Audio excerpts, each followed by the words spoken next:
So what is adulting?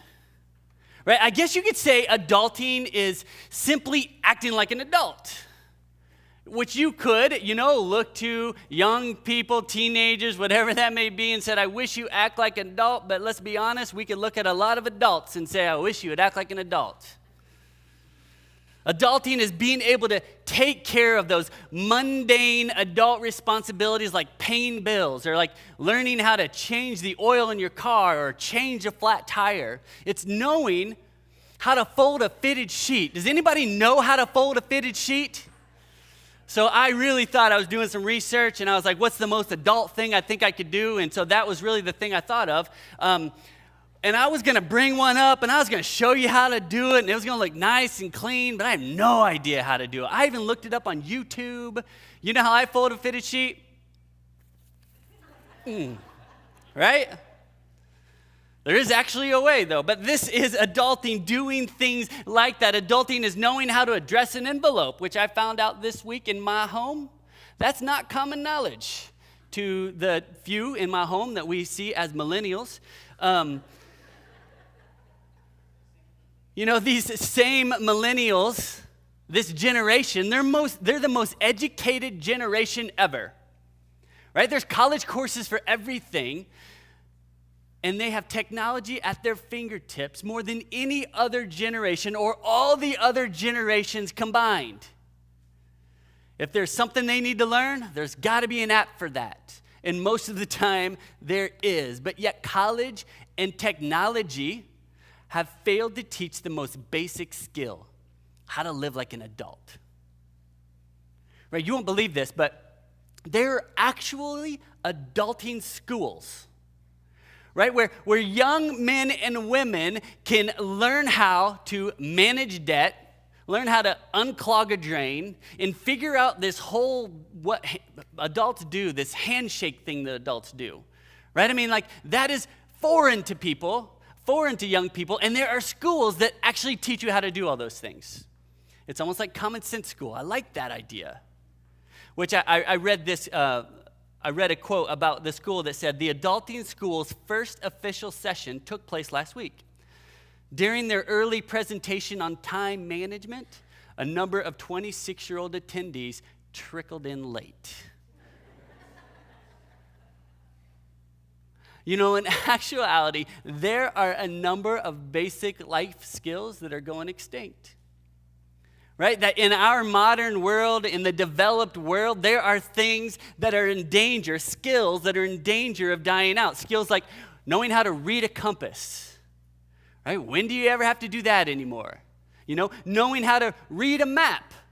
Like, we don't know how to read a map anymore. We ask Siri, tell me how to get to this address, and our phone tells us how to get there. And now I have this fancy watch that whenever it's time for me to make a turn, it vibrates and says, turn, right? Like, we don't know how to read a map. It's going extinct. How about knowing how to spell without spell check?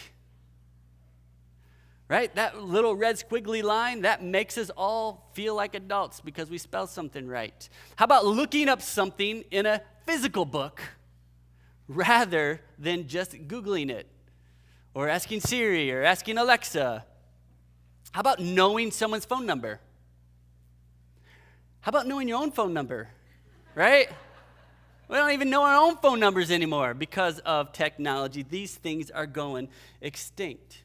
So during these few weeks together, we are looking at growing up to be spiritual adults. We're looking at maturing in our faith. And with this subject, there are a number of topics that we could talk about. There are a number of things that we need to discuss about growing in maturity, growing up in our faith. But today, I want to focus on people and relationships. Growing up in our relationships with people. See, friends, we have a problem in this world. We have every opportunity to be the most connected generation, the most connected group of people across history, but yet we find ourselves separated and lonely. Why is that? We spend so much time connecting on Facebook and Instagram and Twittergram and whatever that is, but yet so many people find themselves all alone. And we have this problem in our world where these groups of people don't get along with other groups of people.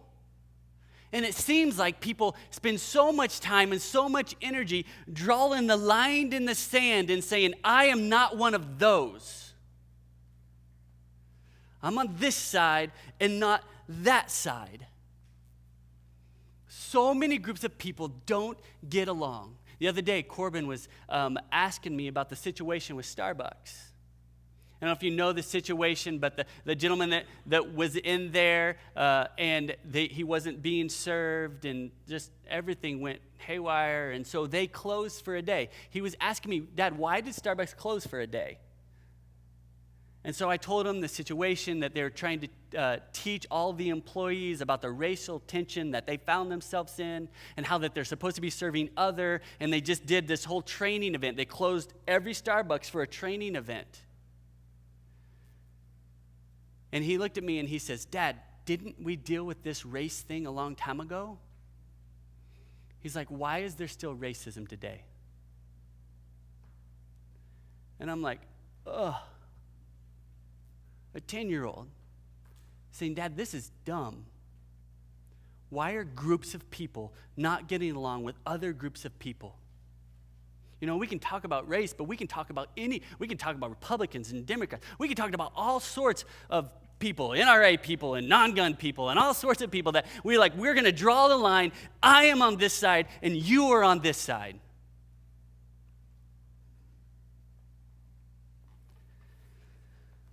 Over 100 years ago, when the world was engulfed in World War I, the Times, which is a newspaper that day, did a series of essays asking scholars and just normal people to explain why there is so much hatred in this world. And they did that by asking the simple question, what is wrong with our world today?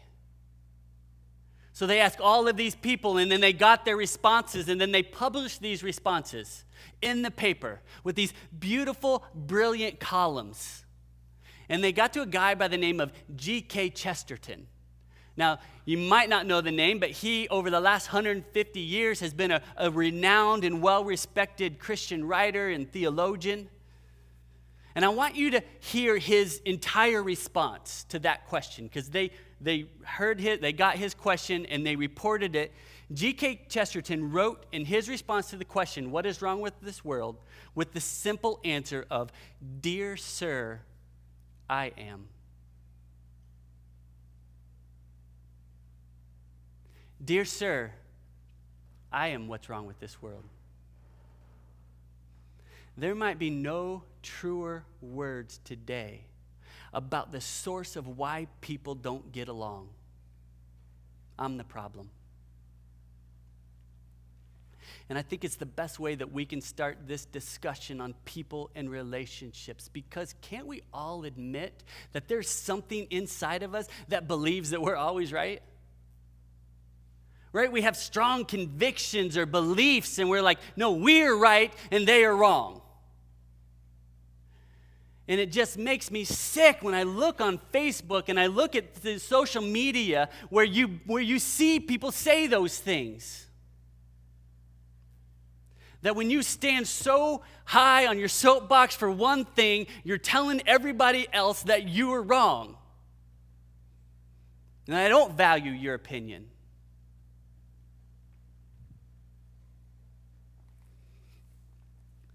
Perhaps we can start with G.K. Chesterton. Perhaps we can all start with looking inside. We can realize and recognize that the only way this world will change is when we look inside, when we look at the way we respond, when we look at the way we treat people. We need to all start with what's wrong with this world? I am. Paul says in Philippians chapter 2, looking at the source of this whole thing, Verse 3 through 5 says, do nothing out of selfish ambition or vain conceit. Rather, in humility, value others above yourselves, not looking to your own interests, but each of you to the interests of others. In your relationships with one another, have the same mindset as Christ Jesus. And he goes on to talk about humility and how Jesus gave himself up. He didn't deserve the cross, but he went to the cross.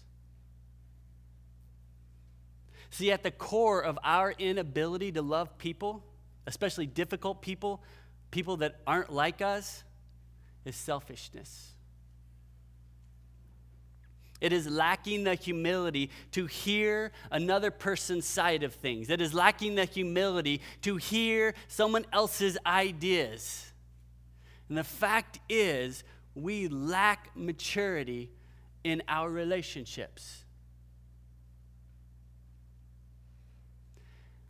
None of us are to the point in our relationships. Now, you have relationships all across the board, right? You have new friendships, you have old friendships, you have relationships all across the boards. You know, your spouse, your kids, I mean, they're all different relationships. And not one of us has arrived in any of those. I can be a better husband. I can be a better dad. I can be a better friend. We have not arrived. We are all at some level spiritually immature when it comes to our relationships. All of us. I like what Jewish theologian Martin Buber said about this, and if I was immature, I would just make fun of his name, but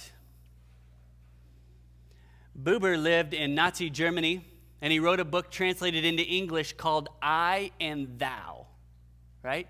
I and Thou. I would be me, right? So you read this in the context as I is me, and thou is someone else, some other people, some other group of people, right? So I is me and everybody like me, and thou is those who aren't like me. So it's I and thou. Buber introduces the idea that any issue we have relationally with people really is a spiritual problem. And the premise that I and thou is saying to someone not like, it's saying to someone not like you, right? So you are the I, and you are saying to the thou, those others. It is saying that you have a separate and valuable existence from me. Right? It's recognizing that you are different from me. You are separate from me. But you have a valuable existence. You deserve my respect even though we come from different places in life. Even though we have a different way of seeing the world, I can appreciate you and love you. It is looking at someone completely different than you and saying, I appreciate you. I love you because you are separate. You are not like me. I'm going to explain it this way. Nick, come on up.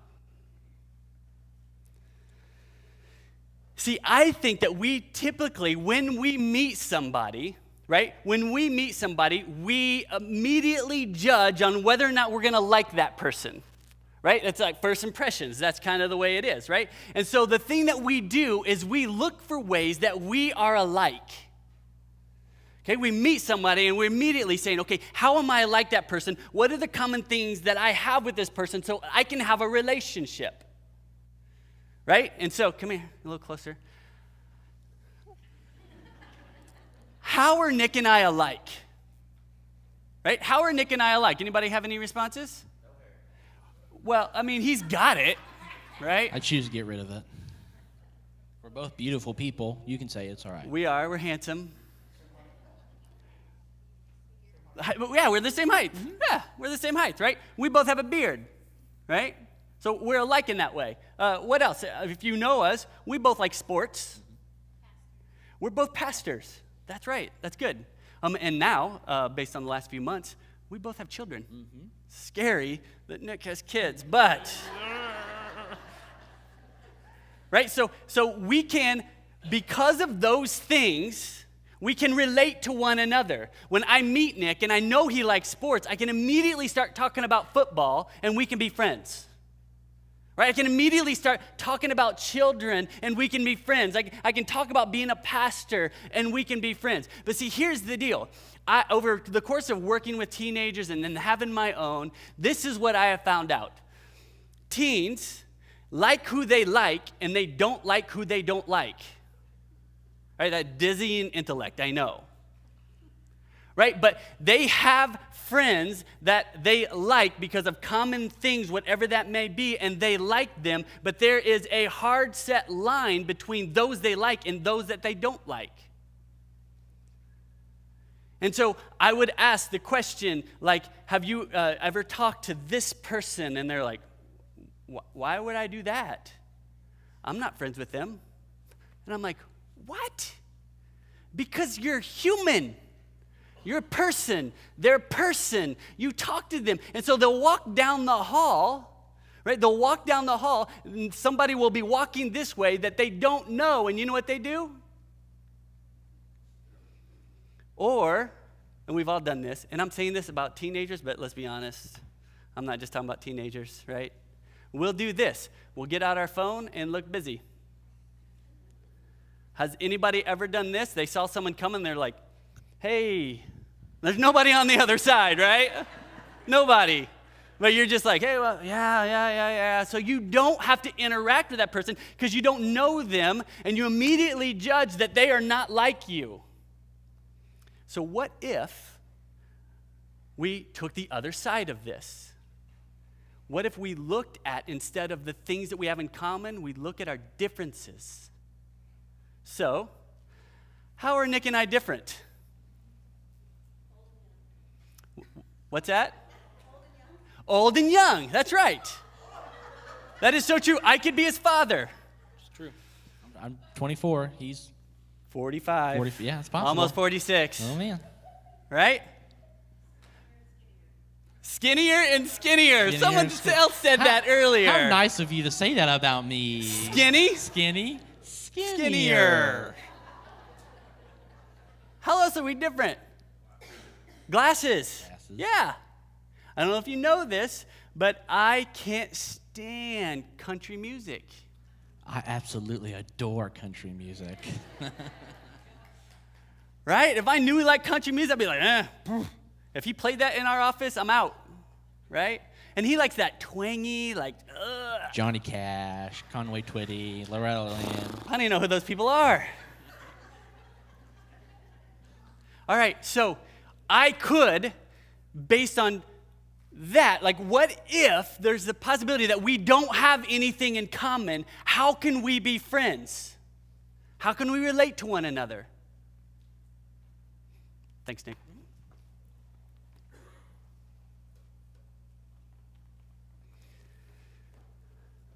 How do we ever get along with people that aren't like us if all we do is look at our commonalities? Or all we do is look at the reasons to like somebody? But what if there aren't any? What Buber is talking about is that we look at somebody else who isn't like us and we say, I recognize that you are separate from me, that you are different from me, but yet you are valuable.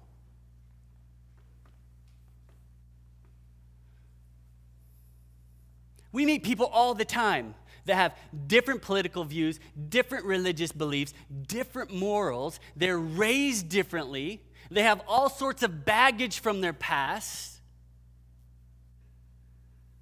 Now, we can choose to relate to them, or we can choose not to relate to them. We can choose not to be their friend, but is that being spiritually mature? In order to grow up spiritually, in order to be more mature relationally, something has to happen. If we are two separate people with two different belief systems, something has to bridge the gap. Because we are broken human beings and we judge, something has to stand in between so that we can be spiritually mature and relate to people no matter who they are. So you guys have probably seen this before. Right? On one side, we have God who is holy, who is perfect, who is all-powerful, who is all-knowing, who is everywhere. And then on the other side, because of sin, we are none of that. And there's a huge chasm in between us and God. So something had to happen, and God sent his son Jesus to die on a cross so that we could cross that barrier, so that we could have a relationship with our Creator. He paid the price. He bridges the gap between us and God. Now, likewise, we have this gap between I and thou, between us and people who aren't like us. So how is it possible for us to relate to people?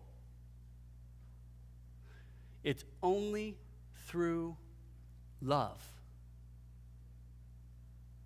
Love bridges the gap between I and thou. Love bridges the gap between you and me.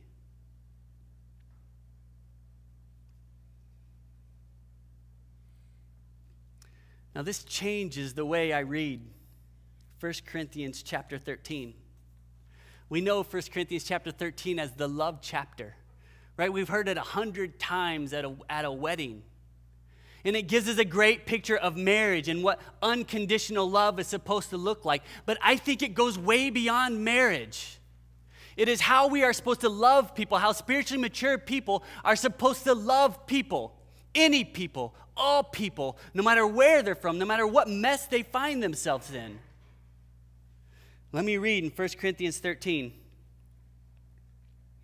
If I speak in the tongues of men or of angels, but do not have love, I am only a resounding gong or a clanging cymbal. If I have the gift of prophecy and can fathom all mysteries and all knowledge, and if I have a faith that can move mountains, but do not have love, I am nothing. If I give all I possess to the poor and give over my body to hardship that I may boast, but do not have love, I gain nothing. Love is patient. Love is kind. It does not envy. It does not boast. It is not proud.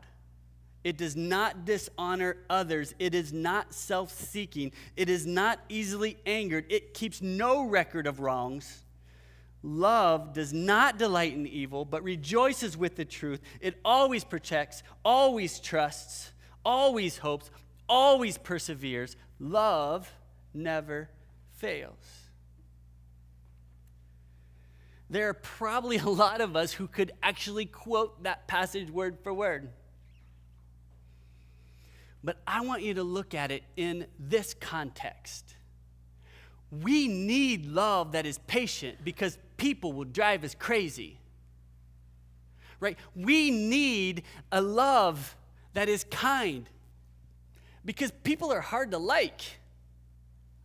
We need a love that doesn't envy because people are always showing off the stuff that they have. We need a love that's not easily angered because someone is going to do something that's going to tick you off. But you see, growing in our relationships with people isn't about just choosing to love somebody. I can't just say, see all those people that aren't like you, go love them. Because in and of ourselves, we do not have that ability.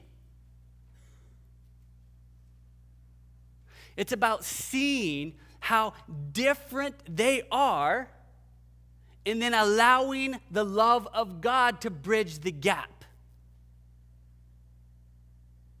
It's not working hard to bridge the gap. It is allowing God's love, something mysterious, something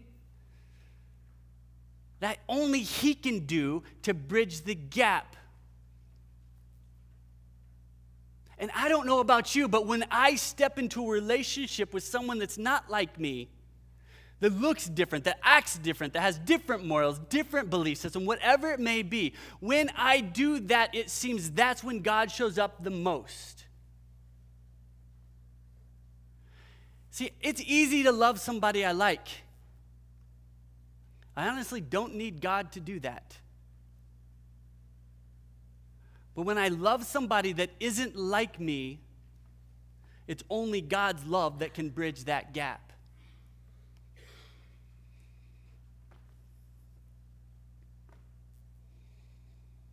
So we embrace the differences in people.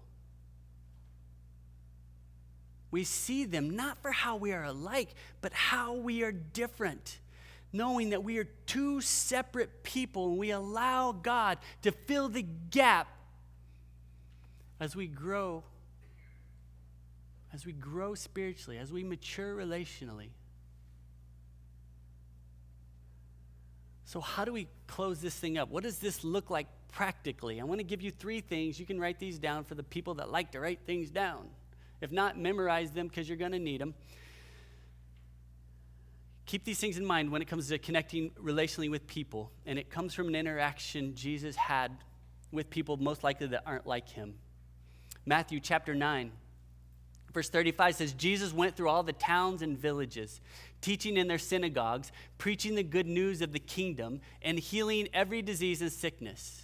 When he saw the crowds, he had compassion on them because they were harassed and helpless, like sheep without a shepherd. They were different than he was.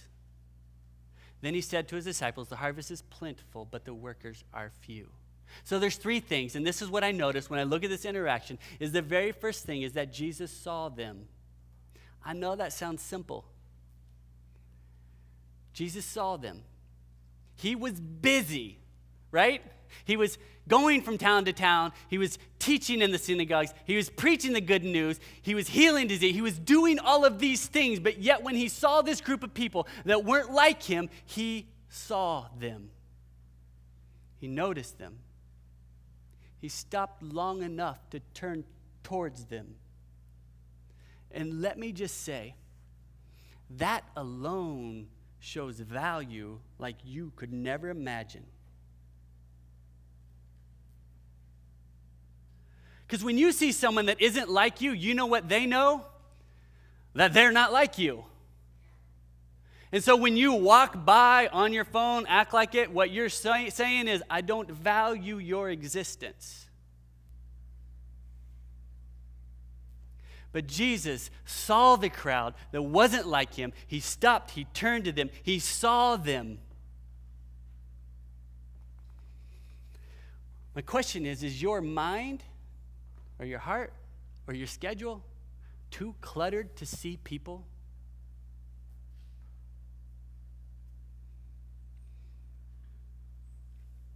The second thing I see is that Jesus had compassion on them. Jesus had compassion on them. Compassion is a very common term for us. We understand, what compassion is all about. Other words that we could use in its place are caring for somebody or loving or sympathy or empathy. And they kind of all mean the same thing, but to varying degrees. It is loving somebody. I have to admit, compassion doesn't come easy to me. That's not the way I grew up. I grew up with 2 brothers, right? We didn't have compassion on each other. There was no compassion. And, if there was crying, we just beat them harder, right? That's what we did. That old movie, There's No Crying in Baseball? That's what it was in my house. There's no crying in the Tippy household, because if you're crying, we're going to hit you harder. Right? It just isn't the way I grew up. Compassion isn't the way. Jesus had compassion, but it goes beyond just compassion. He saw them. He felt something deep inside, and it's like, I've got to do something about this. It's compassion to the nth degree. Jesus cared, but he felt something, which led to something else, which is the third thing, is that you take action. Jesus took action. When you look at that word compassion, the word that's translated into compassion here in Matthew 9, and you see that in other places in the Bible, that exact same word, every single time it's followed by action. Let me read a couple. Matthew 14:14. When Jesus landed and saw a crowd, he had compassion on them and healed their sick. He acted. He saw them. He had compassion for them, and he did something about it. Matthew 20, verse 34, Jesus had compassion on them and touched their eyes. Immediately they received sight and followed him. And in Luke 7, chapter 13 and 14, when the Lord saw her, his heart overflowed with compassion. And he said, "Don't cry." Then he went up and touched the coffin they were carrying him on, and the bears stood still. He said, "Young man, I say to you, get up." He had compassion. He saw them. He had compassion, and he did something about it.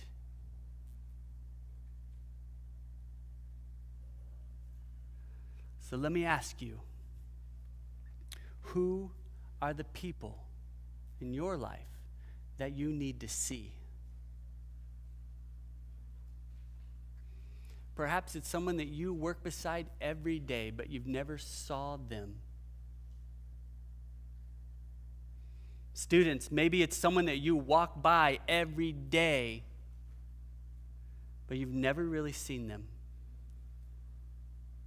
Who is it in your life that you need to see? And secondly, who are the people you need to hear and have compassion towards?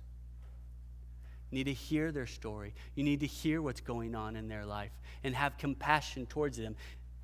Ask God to give you that yearning deep inside to see them how he sees them.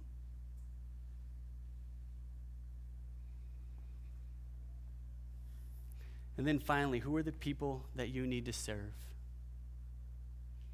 Who is it that you need to act on, act towards? Write a note of encouragement.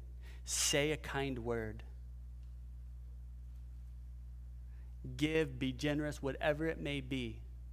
Who is it that you need to serve?